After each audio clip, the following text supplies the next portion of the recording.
La situación actual entre Irán y Estados Unidos parece una guerra de desgaste, y ambos bandos se están preparando. Por parte de Estados Unidos, ya saben, se centran sobre todo en el bloqueo y en ejercer presión económica sobre Irán, quizá hasta llevarlo a la quiebra. Al menos, eso es lo que tiene en mente la administración Trump. Por otro lado, vemos que Irán está cambiando las reglas del juego al involucrar todos los frentes. Ahora mismo hablan del Líbano, Yemen, Palestina, Irak e Irán, todos a la vez. No va a centrarse únicamente en Irán y Estados Unidos. Este es el cambio en el juego que ha consolidado Mohsen Rezaei, el nuevo jefe del Consejo Supremo de Seguridad Nacional de Irán. En mi opinión, es muy importante. Muestra señales de la seriedad de lo que se mencionó antes de que asumiera el cargo en el Consejo de Seguridad.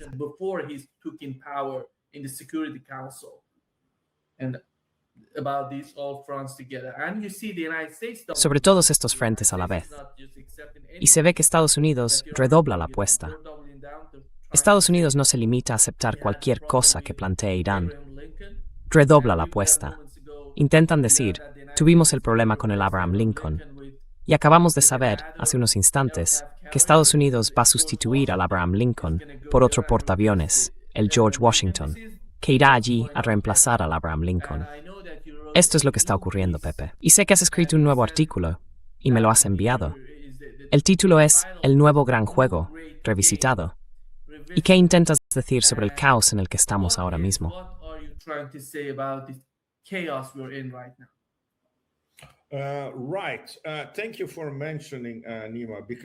Exacto. Gracias por mencionarlo, Nima, porque este es el primer ensayo en una nueva plataforma.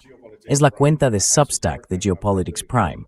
Los apoyo desde el principio y esta semana han abierto su página de Substack. Y uno de los primeros ensayos es este, que será el primero de muchos.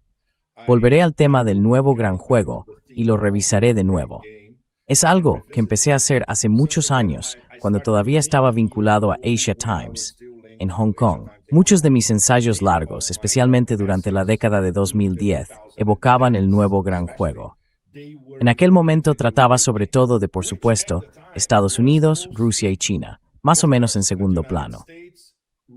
Después empezó a convertirse en el nuevo gran juego entre Estados Unidos y la asociación estratégica entre Rusia y China.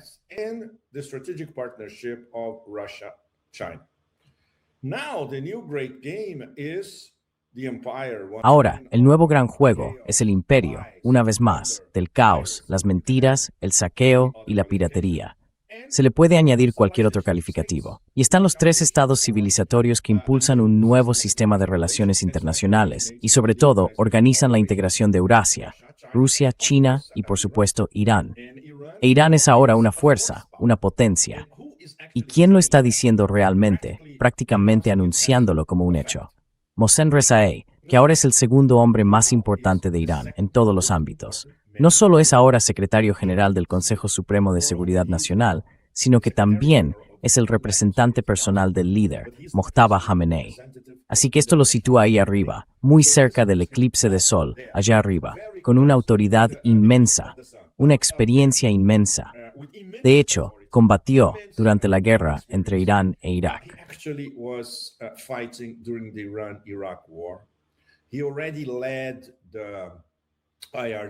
Ya dirigió los CGRI, fue candidato presidencial, así que por supuesto cumplió todos los trámites.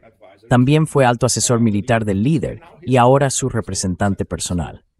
Así que podemos decir que en términos de quién está hoy más cerca de Mojtaba Khamenei, es Mohsen Rezaei, por encima de todos los demás, de otros miembros del Consejo Supremo de Seguridad Nacional, de Galibaf, del Ministerio de Asuntos Exteriores, etc. La constante es Rezaei. Conoce muy bien a Estados Unidos. Conoce la psicología del imperio. Sabe cómo funciona el imperio. Antes de asumir su nuevo cargo, concedió, seguro que viste esta entrevista, una larga entrevista a medios iraníes, creo que de alrededor de 1 hora. Recibí una excelente traducción al inglés y la leí al menos 2 veces. Es impresionante. Está al tanto de todos los dosieres y en esencia no es agresivo.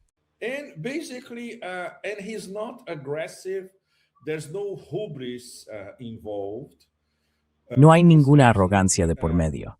Está absolutamente convencido de que Irán está infligiendo una derrota estratégica a Estados Unidos, pero no se regodea. Al contrario, dice que si cambian su comportamiento, será bueno para ellos. Y entonces podremos entablar de verdad una conversación entre una gran potencia y una potencia emergente. Porque ahora mismo, viendo lo que ha ocurrido en el campo de batalla, y después, tenemos que hablar de igual a igual, y tienen que respetarnos. Todos los que sabemos cómo funciona el sistema estadounidense, cómo funciona Washington, y cómo las élites estadounidenses ven al resto del mundo, sabemos que una conversación así será imposible.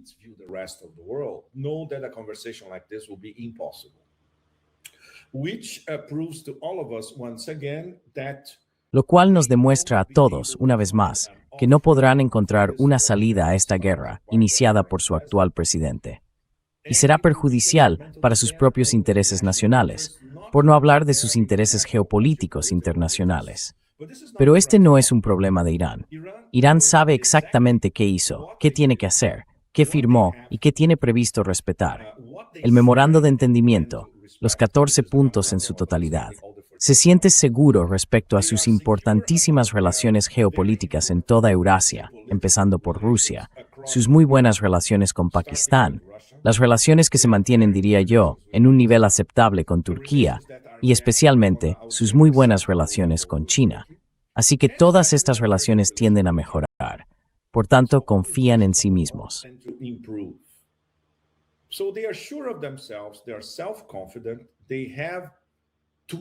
Tienen mucha confianza en sí mismos. Han ajustado la forma en que funciona el gobierno y su estrategia militar, todo ello en el espacio de estas últimas semanas, como han podido seguir. Y resulta tremendamente impresionante. Y la impresión de todos los que analizan de cerca lo que están haciendo, es nuestro caso, como analistas independientes, es que no podemos evitar quedar impresionados por lo bien coordinado que está todo. Y por supuesto, no tienen prisa. Dejan correr el reloj. Lo saben todo sobre la enorme presión que recibe Trump desde todos los frentes. Y Mohsen Rezaei, por ejemplo, es uno de los principales analistas de cómo Trump está acorralado por todas partes. Y también acorralado por sí mismo, por su psique, por la psicología de un niño pequeño de 4 años, en esencia. Así que están al tanto de todo lo que está ocurriendo.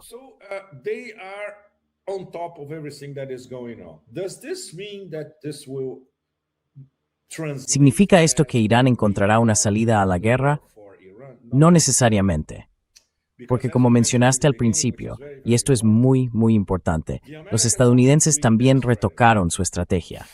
Al final, puede ser una combinación de factores, entre ellos que haya alguien con un coeficiente intelectual superior a 50 por los pasillos de la Casa Blanca. No hay muchos candidatos, pero al menos uno de ellos podría colarse, tener 5 minutos con el presidente de Estados Unidos y decirle, mira, hagas lo que hagas.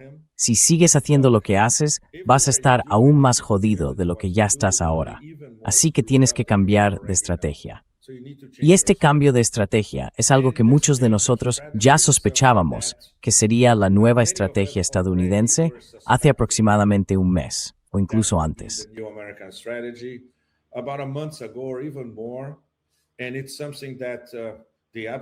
Y eso es algo que el absolutamente nefasto Jared Kushner le susurraba al oído a Trump, una estrategia de máxima presión económica. Y ahí es donde entra el otro personaje absolutamente nefasto, Scott Bessent. Scott Bessent está absolutamente convencido de que están ganando y de que van a ganar una guerra de presión económica contra Irán. Vale, ese es su problema. Los iraníes no están prestando atención a eso. Los iraníes están prestando atención a cómo funciona la economía, a sus presiones internas, al hecho de que sus canales de comunicación con sus vecinos están abiertos, de que las rutas terrestres con Pakistán, por ejemplo, para el comercio de ida y vuelta, están abiertas, de que las inversiones chinas están abiertas, todo eso.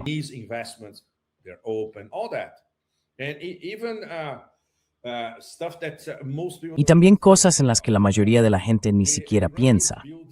Irán está construyendo un corredor hacia Armenia para ampliar sus exportaciones a través del Corredor Internacional de Transporte Norte-Sur, pasando por Armenia. Y desde Armenia, desde el Cáucaso, puede llegar a cualquier lugar hacia el oeste. Así que siguen invirtiendo en proyectos de infraestructura importantes, incluso ahora, cuando la guerra no ha terminado. Luego está el hecho de que Irán va a convertirse en miembro del Banco de los BRICS, el NDB. Podría cerrarse el mes que viene en Delhi, durante la cumbre anual de los BRICS, o algo más tarde. Va a ser muy complicado, como lo fue en Rusia. Por ejemplo, el NDB no puede conceder préstamos a Rusia debido a las sanciones.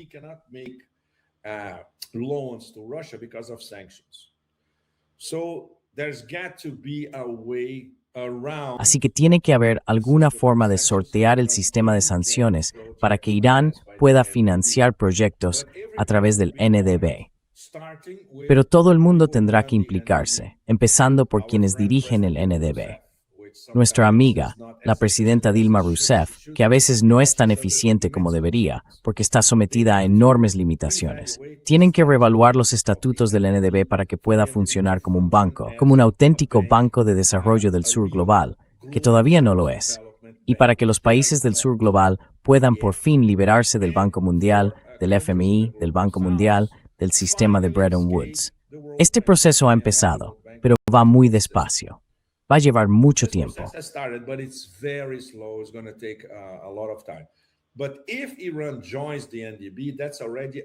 Pero si Irán se incorpora al NDB, eso ya es un paso muy importante, porque Irán está preparando el terreno para cuando pueda beneficiarse de estos préstamos del NDB.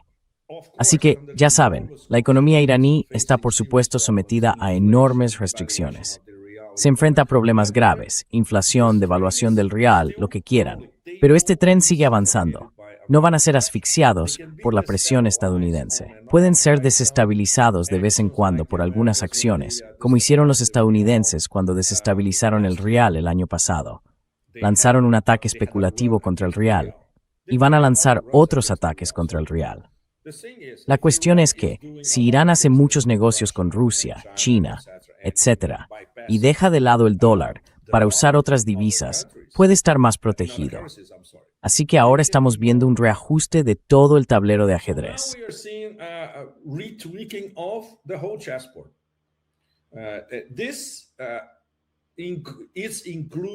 Esto está incluido en mi nuevo análisis del nuevo gran juego. En este primer ensayo me he centrado en cómo Irán cambió su propio juego, en cómo puede beneficiarse de su victoria estratégica.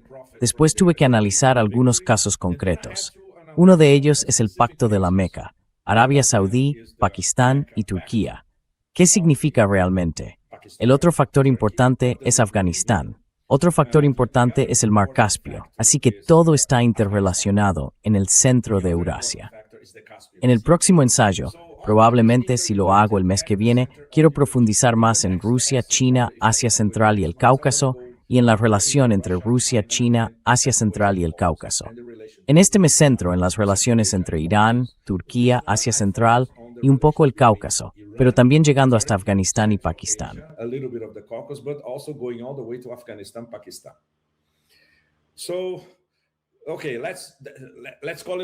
Bueno, de acuerdo, llamémoslo así, la introducción al regreso del nuevo gran juego. Es fascinante.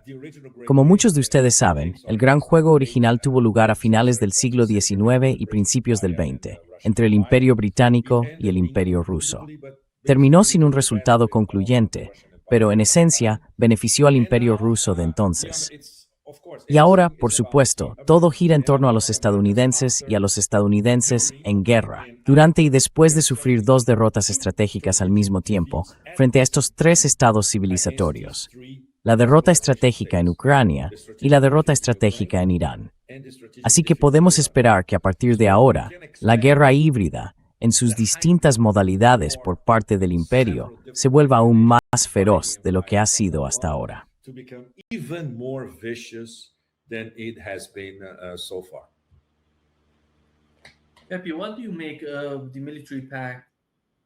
Pepe, ¿qué opinas del pacto militar entre Pakistán, Arabia Saudí y Turquía? ¿Crees que puede ser la base o los primeros pasos de los gobiernos de estos países para reconfigurar toda la región? ¿O ves algo más? Porque antes ya había un acuerdo entre Pakistán y Arabia Saudí y ahora se incorpora Turquía. ¿Qué significa eso? ¿Cómo lo interpretas?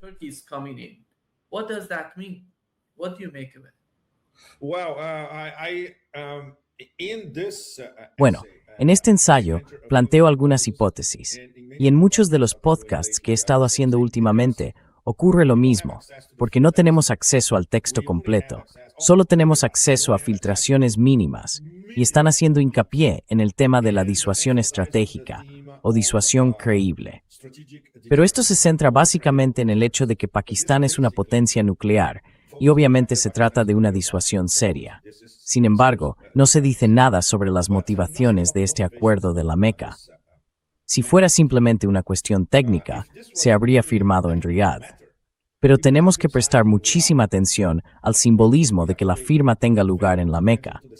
Lo que los saudíes están tratando de transmitir es que este es un acuerdo que concierne a la Umma.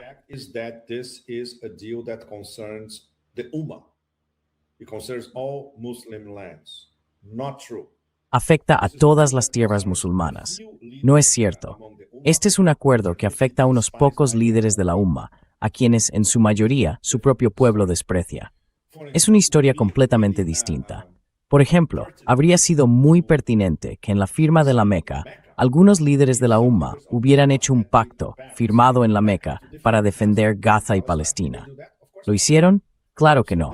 Así que firmaron un acuerdo sospechoso, al que nadie tiene acceso. Nadie sabe realmente qué contiene, aparte del bla bla bla interminable sobre la cláusula tipo artículo 5 de la OTAN. Un ataque contra uno es un ataque contra los tres, de momento. Pero hay algunas historias secundarias en torno al acuerdo que resultan especialmente intrigantes.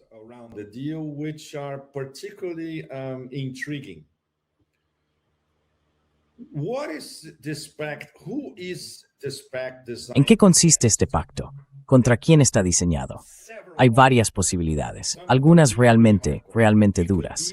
Podría ser contra Eretz Israel, el Gran Israel. Tiene sentido, especialmente viniendo de Pakistán. Turquía, no lo sabemos porque Turquía siempre se guarda opciones. Turquía sigue haciendo negocios con Israel. Bastaría una llamada telefónica de Erdogan para cerrar el grifo del oleoducto BTC cuando llega a Ceyhan, y ni una gota de petróleo sería transportada en petroleros desde Ceyhan hasta Israel. Esa llamada nunca se hizo. Así que Israel recibe al menos el 40% de su petróleo, si no más, del oleoducto BTC, que pasa esencialmente por Turquía.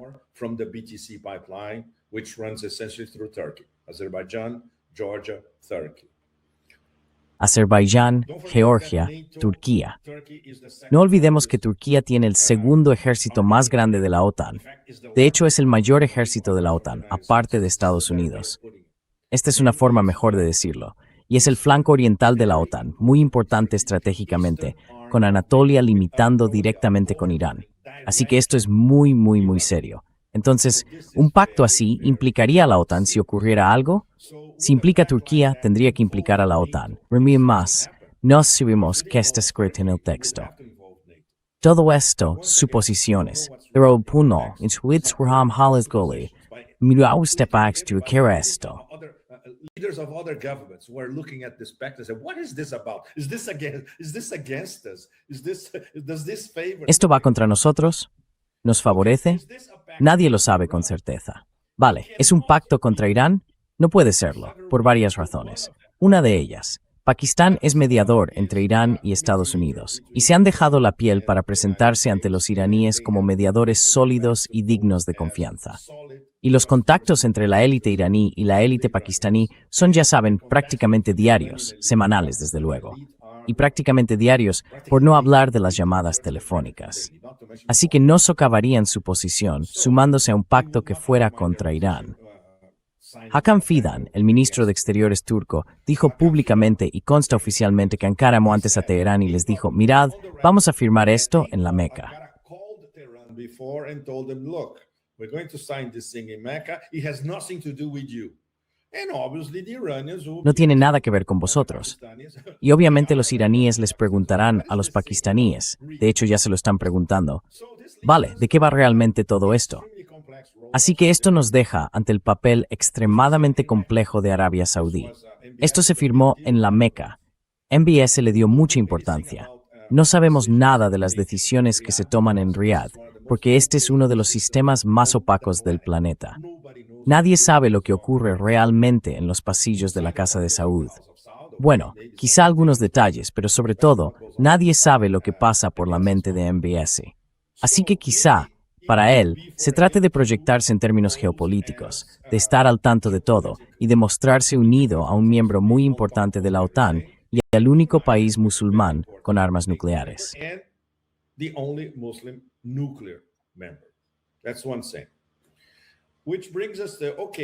Eso es lo que estoy diciendo. Lo que nos lleva a preguntarnos, vale, ¿quiénes son los verdaderos enemigos de Arabia Saudí? Y eso nos da parte de la respuesta, dependiendo de cómo vayan a maniobrar. Esto podría ser un pacto contra Ansar Allah, las Fuerzas Armadas yemeníes y, digamos, el Yemen libre.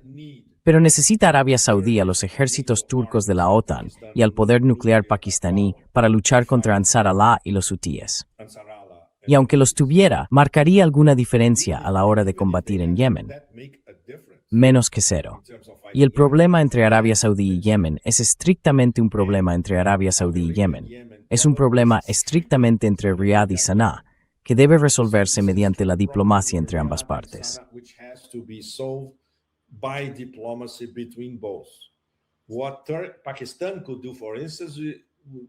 Lo que podría hacer Pakistán, por ejemplo, es actuar como intermediario, si quisiera.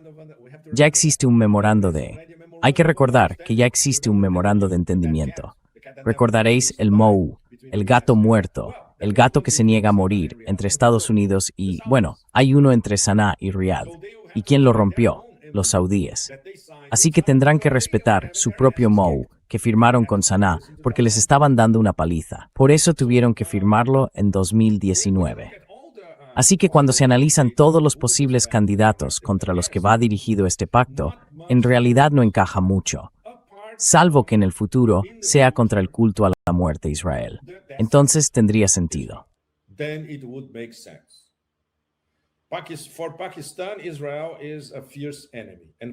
Para Pakistán, Israel es un enemigo feroz y viceversa.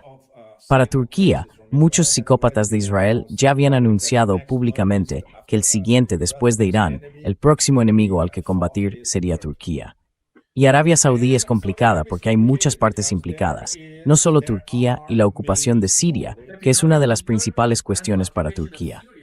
Tienes razón, y la ocupación de Siria. Exacto.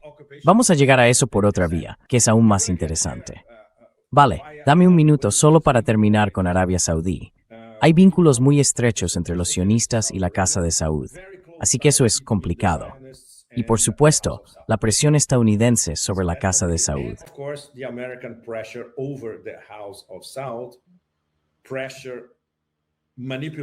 Presión, manipulando a la Casa de Saud contra Yemen y contra Irán. O, por decirlo aún más claramente, los estadounidenses manipularon a la Casa de Saud contra el eje de la resistencia. Esto no va a parar. Y el factor que complica menos, que probablemente sea el factor decisivo, Arabia Saudí no tiene dinero. En Arabia Saudí, todo el dinero está en Londres y Nueva York. Así que, ¿quién creen que controla sus fondos? No son soberanos, no son independientes.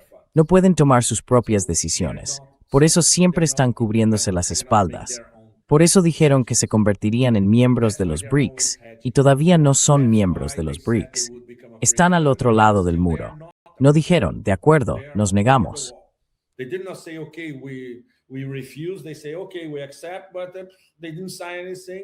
Dicen, de acuerdo, aceptamos, pero no dijeron nada y no son miembros de pleno derecho. Así que nada de lo que venga de Arabia Saudí es fiable a nivel cósmico. La Casa de Saud, Siria. Lo último que tenemos de Siria es una fascinante demostración por parte de Irán. Gráfica, de hecho. Básicamente diciéndole al nuevo, ¿cómo lo describo? Al antiguo degollador o cortacabezas, ex jefe de Al-Qaeda en Siria. Cortacabezas, cabezas exactamente, perdón, estaba pensando en otra cosa. El antiguo degollador y cortacabezas, ex jefe de Al-Qaeda en Siria y ex jefe de ISIS en Siria, está recibiendo un mensaje indirecto que al parecer los iraníes transmitieron. Adivinen a través de quién.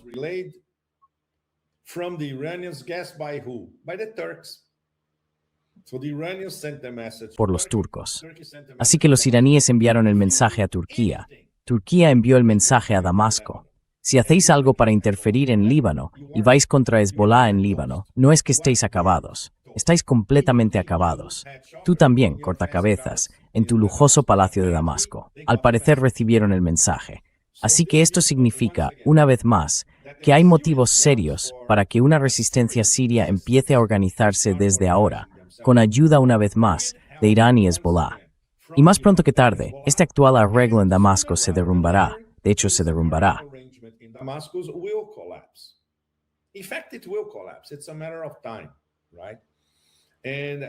Es cuestión de tiempo, ¿verdad? Y los turcos no pueden hacer mucho al respecto. Están demasiado estirados. No pueden controlar ese corredor de Alepo a Damasco. No tienen medios militares, no tienen dinero, no tienen nada. Así que esto tarde o temprano se derrumbará. De momento se sostiene en esencia gracias a los estadounidenses, indirectamente de hecho. Y por supuesto, si Israel intenta, diría yo, cometer más atrocidades contra Siria, además de las atrocidades que infligieron en el sur del Líbano, el eje de la resistencia responderá. Porque ahora la nueva estrategia, retocada, del eje de la resistencia es mucho más ofensiva de lo que hasta ahora había sido defensiva.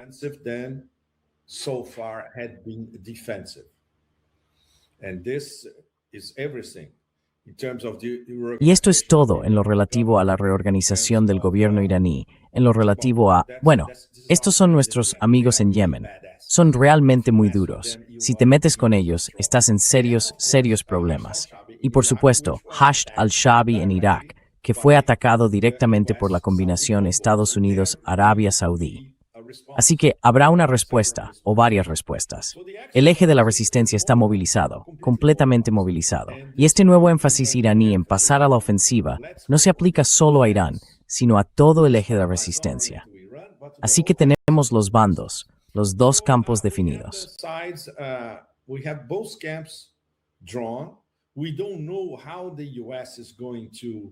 No sabemos cómo va a gestionar Estados Unidos, especialmente ahora, en un año electoral, antes de las elecciones de mitad de mandato, su apoyo a Israel, sus divergencias con Israel y el hecho de cómo va a gestionar la derrota estratégica en curso frente a Irán. Y por supuesto está todo lo que tenemos delante, la crisis económica mundial, la crisis económica estadounidense, el agotamiento de las reservas estratégicas de petróleo, lo que quieran. Y si Arabia Saudí intenta algo más sofisticado, es muy sencillo. Quedará totalmente bloqueada desde el Mar Rojo. Ahora ya está parcialmente bloqueada. Aún puede salir por el estrecho de Hormuz, pero básicamente no puede exportar petróleo a través del Mar Rojo y de Bab el-Mandeb. También está bajo el bloqueo yemení.